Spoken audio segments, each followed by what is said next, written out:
Dismiss किया जाए और इस फर्जी बेटे का दावा करने वाले लड़के को जालसाजी के लिए उचित सजा दी जाए। क्या प्रार्थी के पास कोई सबूत या गवाह है? गवाह है मिलॉर्ड। एक नहीं, तीन गवाह हैं। और मैं अदालत से गुजारिश करूंगा कि हमें उन तीनों गवाहों को पेश करने की इजाजत दी जाए। उन्हें पेश किया जाए। हमारे सबसे पहले गवाह हैं राम प्रसाद जी के गांव के ही सबसे बुजुर्ग व्यक्ति, गांव के मुखिया जी श्री ब्रिजेश त्रिपाठी जी।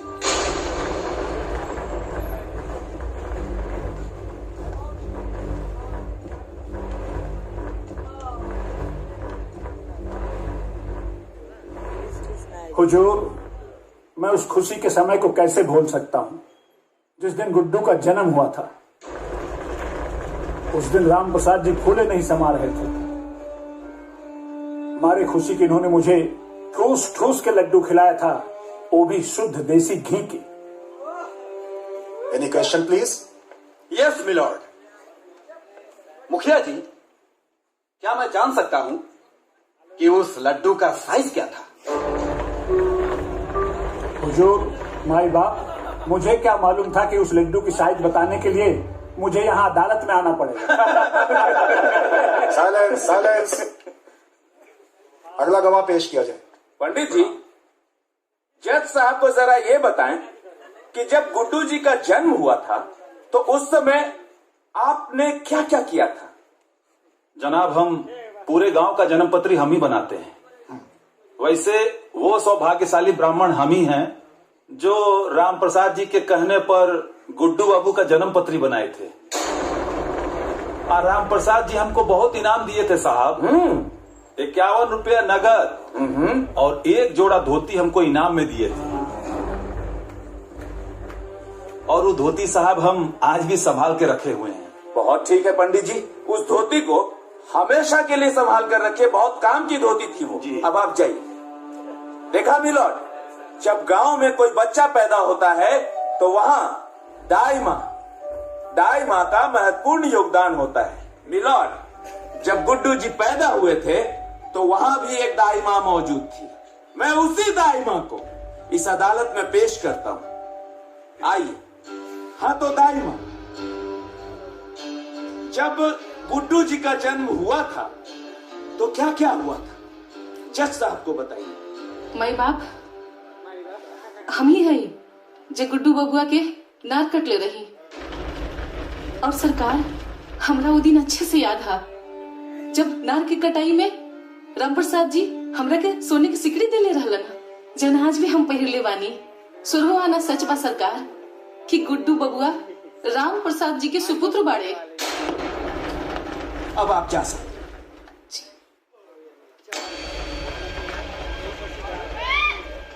जज साहब, मैं भी इस अदालत से कुछ कहना चाहता हूँ।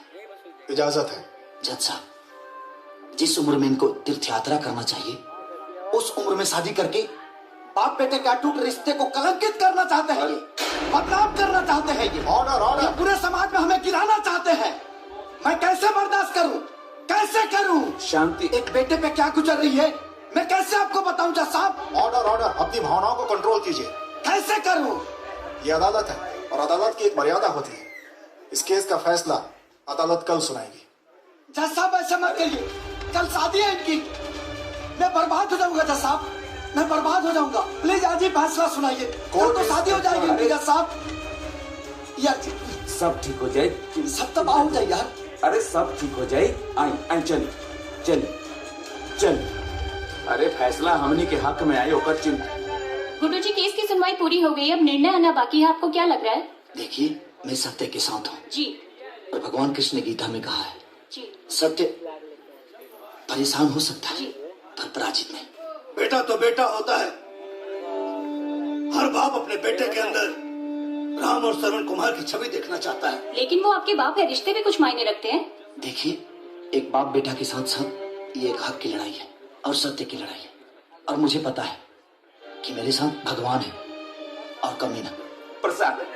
जिस बेटे की परवरिश के लिए, उसकी खुशियों के लिए आपने अपना सब कुछ लुटा दिया, उसी बेटे ने आज आपको कोर्ट तक घसीटा। आपको कैसा महसूस हो रहा है?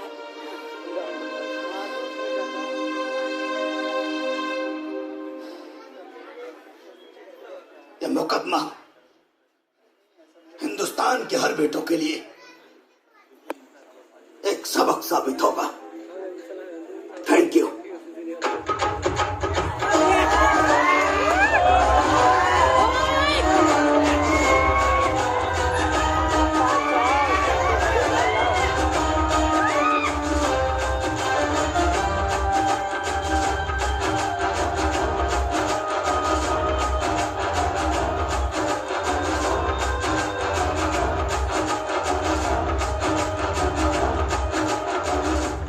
प्रणाम। अरे ये बताएं कि बारात कब तक लेके आओ तनी? ए बाबू, एक रानी हा की अभी कहानी पर से पर्दा उठा लिया जाओ। कहानी हा? एक रानी हो कि गुड्डुआ के सुधारे खातिर हमन लोगन जवानी नौटंकी कैले बनी जा, झूठ मूठ के बियाह वाला नौटंकी, ओकरा पर से पर्दा उठा लिया जाओ बाबू। पर्दा हटा ले जाओ? हाँ। भरी पंचायत में ब्याह के डेट ऐलान करके, तिलक चढ़वा के, गांव समाज में सब जगह कार्ड न्योता बंट गई। और रउरा एकरा के नाटक कहता नहीं? ये का कहता रहो? हाँ? अरे हमनी के यहाँ बात भइल रहे, अब तो जबरदस्ती बतिया उतर रहा। का बात भई रहे, का ना भई रहे, हमरा कुछ मालूम नहीं के, बुझाई ना? का बकता रे? अरे बेटा, ये उम्र में हम अगर ब्याह करब तो समाज के काम दिखाई। अरे जौन बेटा के भविष्य सुधारे खातिर हम इतना बड़ा नौटंकी कईनी, वो बेटा के अपन मुंह कैसे दिखाई बाप? हम इतना पागल नहीं थी कि रउरा बेटा के सुधारे खातिर हम अपना बहन के इज्जत दाव पे लगा दी और ऊपर जीवन बर्बाद करती। देख, नादानी में तहु कुछ ना समझ पहले, और गुड्डुआ के सुधारे के जिद में हम कुछ ना समझ पहले, उल्टा पुल्टा फैसला ले लेनी, बात आगे बढ़त चल गई। इस उम्र में हम ब्याह करब, अपना खानदान का नाम मिट्टी में मिलाए, लोग थूकी हमरा के गाली दे। तो लोग तो पहले ही से थूका दरोरा के ऊपर। अब खानदान के जहाँ तक बात करता नहीं, तो खानदान में रहिए का दरोरा लगे। आप बेटा के नजर में दरोरा पहले ही गिर गई बानी। ए राम प्रसाद जी, अगर रउरा बारात लेके ना आई तो हम अपना बहन के डोली रउरा दरवाजे पे लेके आ जाये। रउरा सोच ली। सोच लेनी बेटा। बारात निकली। जो सबूत और गवाह अदालत में पेश किए गए हैं वो पर्याप्त नहीं है, जिससे यह साबित हो सके कि गुड्डू के पिता राम प्रसाद ही हैं। इसलिए यह अदालत। रुक जाइए जज साहब।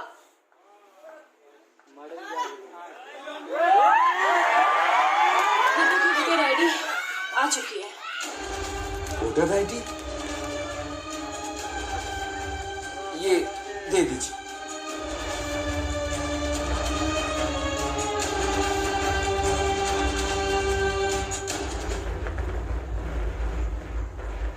इस वोटर आईडी कार्ड से साबित होता है कि गुड्डू के पिता राम प्रसाद ही हैं। यस। जहां तक इनकी शादी का मामला है वो उनका निजी मामला है, किंतु अगर उनकी शादी से परिवार के किसी भी सदस्य को मानसिक, शारीरिक या आर्थिक क्षति होती है तो वो कानून का सहारा ले सकते हैं। राम प्रसाद जी की व्यक्तिगत संपत्तियों को छोड़कर पैतृक संपत्तियों में गुड्डू का हिस्सा कायम किया जाता है।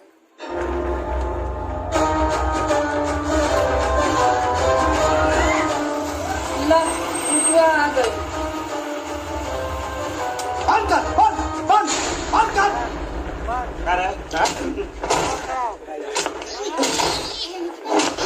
नाचे के बहुत शौक बा। धंधा है काका जवा तो ना काका जवा। देख, डिग्री हो गई है गुडुआ के, डिग्री हो गई। बहुत कमाल लेता ना। अब नागिन धुन बजाओ, नागिन धुन बजाओ, नाच, नागिन डांस कर, बंद कर, नाच बिना साउंड के नाच, नाच नागिन डांस, नाच, नाच। ई का कर रहा बड़ा बाबू तू? परम चपड़ा पड़ा बड़ा, परम चपड़ा। कब? आई देख ले कोर्ट का डिसीजन, सब लोग साथ छोड़ दिया हमारे। ए बुढ़ियो, आई देख चश्मा बनाए रुका। ए मुखिया जी आई देखे कोर्ट के डिग्री है अतः जन्म कुंडली हई देखा देख ला कारे ठकरा रे सब हरिया ना दे सब हरी। ए राम प्रसाद जी बाहर निकला। ए फालतू का नाम होता हो जीतला के बाद भूल गई बनी का नाम है कमीना कमीना लड्डू क्या सबके हाँ क्या हो तनी हिकरे के दे रखिए। ए राम प्रसाद बिया तू अब एगो ना 25 को करा कोनो फर्क पड़े के नहीं क्या कुटुआ के 25 को करा लेकिन कोर्ट कहले बा कि अगर तेरा बिया से हमरा प्रॉब्लम होई त कार्रवाई तोहरो पर होई।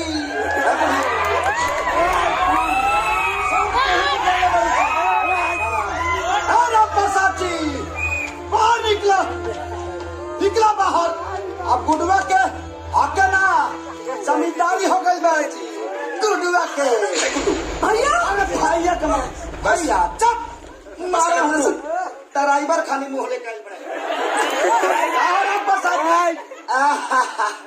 आहो तू कहाँ के बैठा बड़ा लाज लागता मुंह देखा में अब हरिया में। ए वकील अने आवा आई देख ला राम प्रसाद जी तारा छाती पर जीत के डिग्री लेके आई बनी कोर्ट से तनी एगो वीडियो बनाओ वकील। आई लिखी हो कि बेटा से हार के बाप शर्मसार टाइटल लिखा डाली हो आप समझ में आई। उठा हो अब जमीन जायदाद पर गुडुआ के हक है उठा उठा है राम प्रसाद जी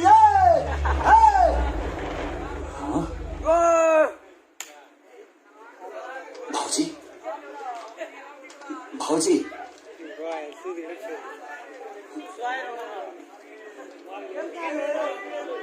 भाजी गुड्डू बाबू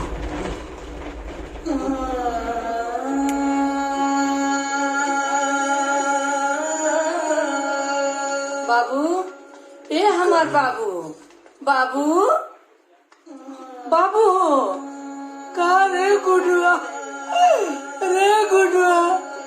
आखिर ते हमरा बेटा के खाइए गईले। अरे बाबू हम न जानत रही कि बड़ होके इतना नालायक बेटा निकलवा न तो तार नार की जगह तार गला काट देती। बाबू बाबू उठा ना। वाह भाई वाह का जमाना आ गया बा। एक ही बाप जो अपना बेटा के जितावे खातिर हमनी के कोर्ट में गवाही देवे खातिर भेजले रहल और एक ही इदारा एक बेटा जो अपने बाप के मुआ देलस। हे भगवान का जमाना आ गया बा। तोहरा जैसे नालायक औलाद के देख के बेटा आज हमरा विश्वास हो गई। पंचांग कुंडली ग्रह नक्षत्र अरे सब झूठ बा बेटा। तो के अपने जीत पे बहुत घमंड रहला ना गुड्डू। ला आज तो जीत गई ना। हमारे बाबूजी हार गई वो हमेशा हमेशा खाते। अरे आज ले हम दोनों साथे रहनी है ना तो सिर्फ और सिर्फ बाबूजी की वजह से। काहे कि बाबूजी ही काले रहन। हमारा बेटा अपना जिद और नासमझी के चलते बिल्कुल अकेला पड़ गए लो। ओकरा साथे क्यों नहीं के बेटा बेटी तू ओकर साथ मत छोड़िया। बाबूजी ओकर साथ मत छोड़िया। लेकिन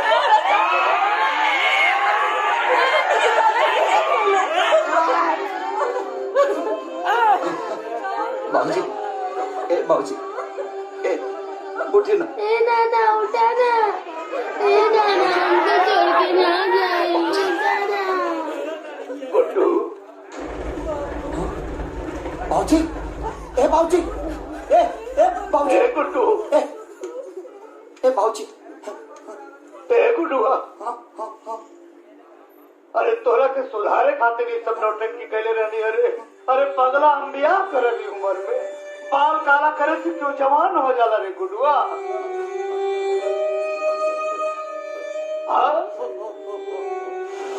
बेटा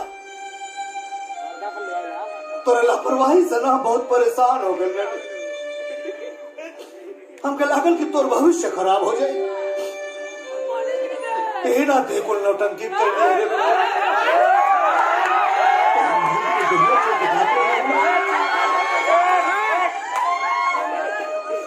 तो हमारा से वो बच्चन ले लेगा नहीं हो। गुरुआ के बहुत बड़ा डॉक्टर बन गया।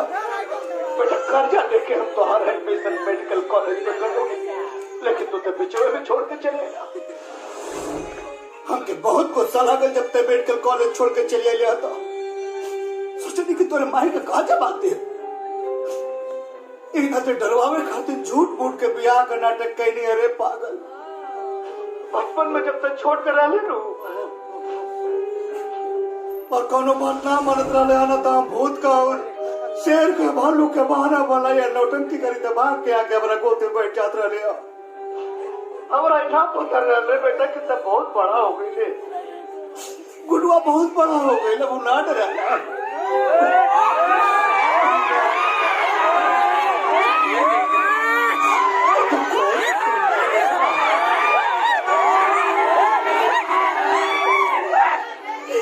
तो कोर्ट तक पहुंच गए रे।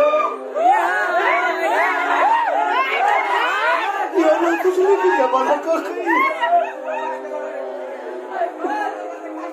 हम तो अपने नौटंकी में फंस गए रे।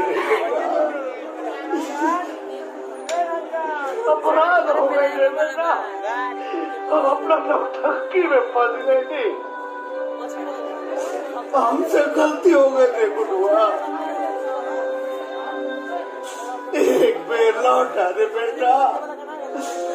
अरे पगला, तो सुधारे की तरीका गलत हो सकेला, लेकिन हमारा नियत में कोनो कोट नहीं के।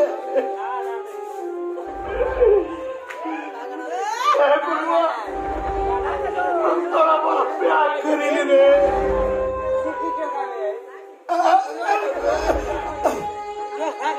गुडुआ, ए गुड्डू, ए बाबू बहुत घबरा दो रहा। हमारा छाती में बहुत दर्द हो रहा है। मेरे गुडुआ, ए बेटा आजा रे।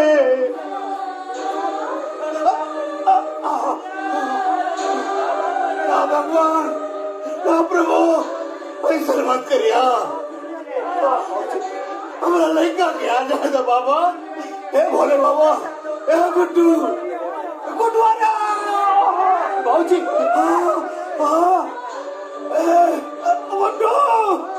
बेटा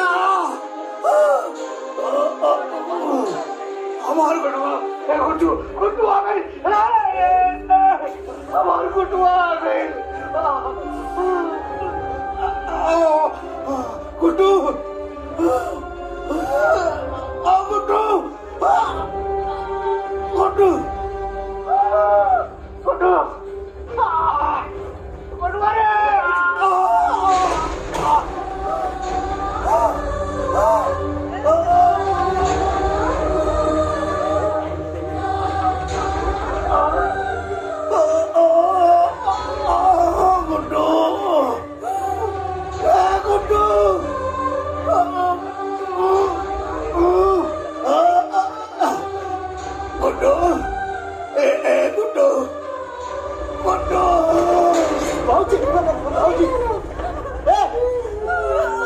कुछ देखना बाबूजी,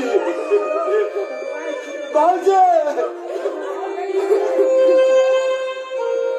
बाबूजी, हमके काहे ना पहले बताने बाबूजी। बाबूजी काहे ना बताने बाबूजी। बाबूजी, बाबूजी उठे ना बाबूजी। बाबूजी,